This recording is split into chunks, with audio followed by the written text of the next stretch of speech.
menyajikan pengetahuan dalam bentuk yang mudah dipahami oleh pengguna. Fungsi data mining. Data mining itu mempunyai beberapa fungsi. Itu yang pertama ada deskriptif, itu yang kedua ada prediktif. Yang deskriptif itu merupakan suatu fungsi yang bertujuan untuk memahami lebih jauh mengenai data yang diamati sehingga dapat diketahui perilaku dari sebuah data. Yang kedua ada prediktif. Prediktif itu merupakan fungsi yang menjelaskan suatu proses dalam menemukan pola tertentu dari sebuah data. Pola-pola yang digunakan diketahui dari beragam variabel yang terdapat pada data. Terus classification. Classification itu fungsi itu bertujuan untuk menyimpulkan beberapa definisi karakteristik dari sebuah grup. Misal pelanggan perusahaan yang sudah berpindah karena tersaingi oleh perusahaan lain. Terus selanjutnya itu ada clustering. Clustering itu ada identifikasi kelompok dari produk-produk atau barang-barang yang memiliki karakteristik khusus. Terus selanjutnya ada association. Association itu merupakan identifikasi hubungan dari kejadian-kejadian yang sudah terjadi di suatu waktu.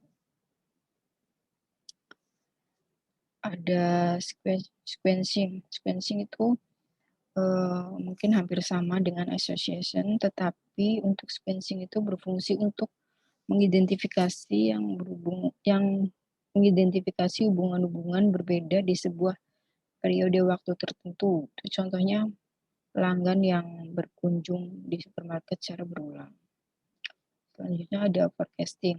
Forecasting itu berfungsi untuk memperkirakan nilai di suatu masa mendatang sesuai dengan pola-pola dengan kumpulan data dalam jumlah besar. Itu contohnya peramalan permintaan pasar. Metode dalam data mining itu yang pertama ada analisa masalah. Yang kedua ada ekstrak dan membersihkan data. Terus yang ketiga ada validitas data. Yang keempat membuat dan melatih model. Yang kelima ada query data dari model data mining. Yang keenam ada evaluasi validitas. Jenis-jenis data mining. Jenis-jenis data mining itu yang pertama ada market based analysis. Itu merupakan proses untuk menganalisis kebiasaan pelanggan dalam menyimpan item-item yang akan dibeli di dalam keranjang belanjaannya. Itu memanfaatkan data transaksi penjualan untuk dianalisis sehingga dapat ditemukan pola berupa item-item yang cenderung muncul bersama dalam sebuah transaksi.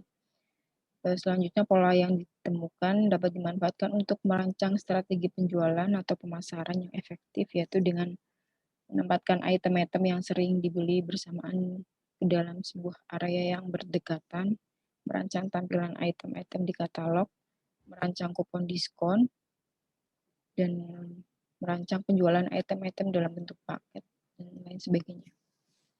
Dengan menggunakan teknologi data mining, analisis data secara manual tidak diperlukan lagi. Yang kedua ada memori atau base rationing. Ada dua komponen dasar untuk metode MBR. Yang pertama adalah kesamaan fungsi yang mengukur bagaimana anggotanya yang sama dari setiap pasangan objek satu sama lain. Yang kedua adalah fungsi kombinasi. Fungsi kombinasi itu yang digunakan untuk menggabungkan hasil dari himpunan tetangga untuk sampai pada keputusan. Yang ketiga itu ada cluster detection. Cluster detection itu pendekatan pertamanya dengan mengasumsikan bahwa sejumlah cluster sudah tersimpan dalam data. Tujuannya adalah untuk memecah data ke dalam cluster. Pendekatan lain disebut clustering aglomeratif dengan asumsi keberadaan setiap jumlah yang telah ditetapkan cluster tertentu. Setiap item keluar dari cluster sendiri dan proses terjadi itu berulang-ulang yang berupaya untuk menggabungkan cluster meskipun proses komputerisasi itu sama. Yang keempat itu ada link analisis. Link analisis itu berguna untuk aplikasi analisis yang mengandalkan teori grafik untuk mengambil kesimpulan. Selain itu, link analysis berguna untuk proses optimasi. Itu yang kelima, ada rule introduction, ekstraksi aturan sebab akibat dari data secara statistik, identifikasi aturan bisnis yang tersimpan di dalam data. Metode berhubungan dengan induksi aturan yang digunakan untuk proses penemuan. Salah satu pendekatan untuk penemuan aturan adalah menggunakan pohon keputusan.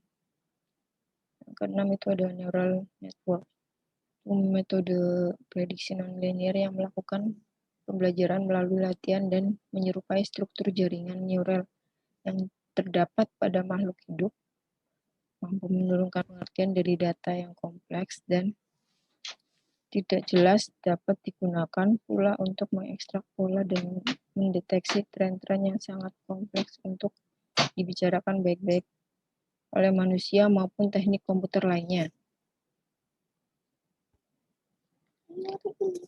Penerapan data mining. Penerapan data mining itu yang pertama ada telekomunikasi. Telekomunikasi itu, terus yang kedua ada keuangan, yang ketiga asuransi.